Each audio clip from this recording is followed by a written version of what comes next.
देखिए, पहली बात तो ये है कि सरकारी ऑफिसों में मैं तो इतने साल मंत्री रहा, वैसे भी लोगों के आने और जाने की कोई टाइमिंग नहीं होती।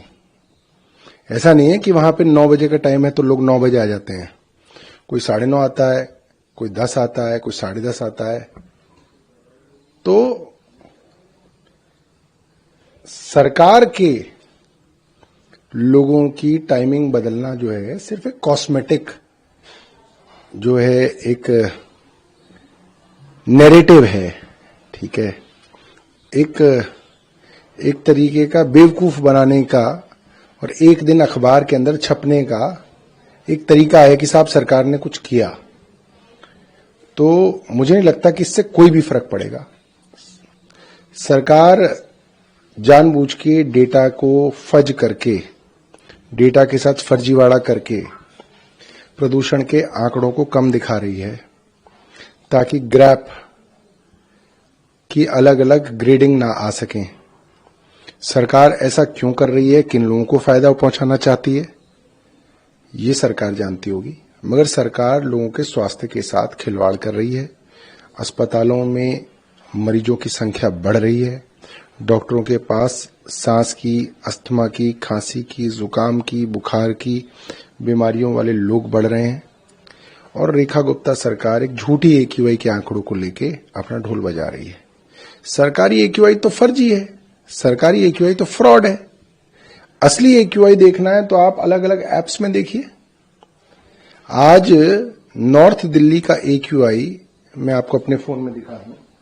नॉर्थ दिल्ली का AQI जो मुझे किसी ने भेजा वो 1000 से ज्यादा है। ये देखिए 910 AQI दिखा रहा है मुखर्जी नगर का। और रेखा गुप्ता जी 300 350 कह के जो है दिल्ली वालों को बेवकूफ बनाना चाह रही हैं। ये बेवकूफ बनाना जो है अब आसान नहीं है, लोग समझते हैं।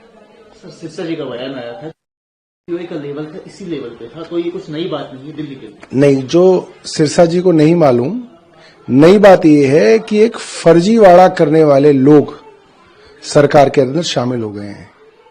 एक ऐसी सरकार दिल्ली में बनी है जिसकी वजह से दिल्ली पूरे दुनिया के अंदर मजाक का पात्र बनी है। पूरी दुनिया हंस रही है दिल्ली के ऊपर और दिल्ली की सरकार के ऊपर कि ये ऐसे नालायक लोग हैं जो प्रदूषण तो कम नहीं कर पाए मगर प्रदूषण के आंकड़े कम कर रहे हैं। क्यों कर रहे हैं, किसके लिए कर रहे हैं? क्या हमको UNO से सर्टिफिकेट चाहिए?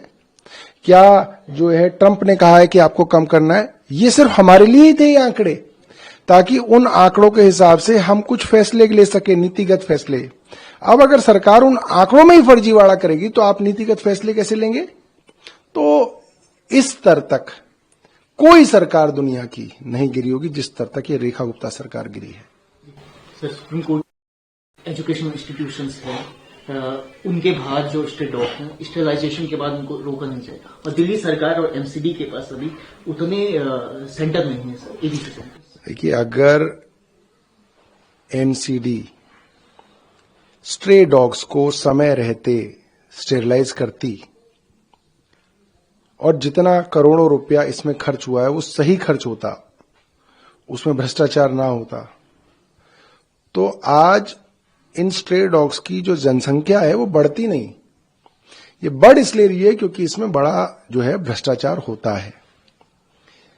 अब रोज रोज सुप्रीम कोर्ट स्ट्रे डॉग्स के विषय में नए नए फैसले दे रहा है, हैरान करने वाली बात है। दिल्ली में लोग प्रदूषण से जो है मरे जा रहे हैं, क्या कोर्ट को नहीं पता? मुझे लगता है कि ऐसे मामले जो सीधा सीधा देश को अफेक्ट करते हैं उनके ऊपर कोर्ट्स को ज्यादा तरजीह देनी चाहिए।